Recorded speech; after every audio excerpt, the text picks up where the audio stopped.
മലപ്പുറം പാലക്കാട് ജില്ലകളെ ബന്ധിപ്പിക്കുന്ന കാളിക്കടവ് പാലത്തിനായുള്ള ജനങ്ങളുടെ കാത്തിരിപ്പ് തുടരുന്നു.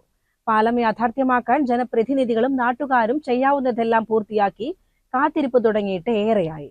ഭരണാനുമതിക്കും സാമ്പത്തികാനുമതിക്കുമായി സർവകക്ഷി പാലം കമ്മിറ്റി അടുത്ത ദിവസം മുഖ്യമന്ത്രി അടക്കമുള്ളവർക്ക് നിവേദനം നൽകും.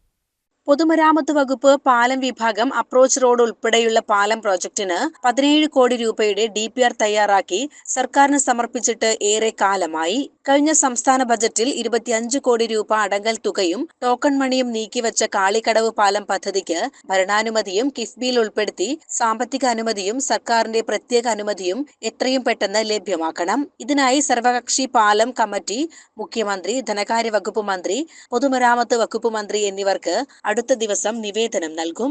പാലത്തിന്റെ അനുബന്ധ റോഡിന് ആവശ്യമായ 37 സെന്റ് സ്ഥലം സമിതി ഭൂവുടമകളിൽ നിന്ന് വാങ്ങി സർക്കാരിലേക്ക് വിട്ടുനൽകിയിട്ടുണ്ട്.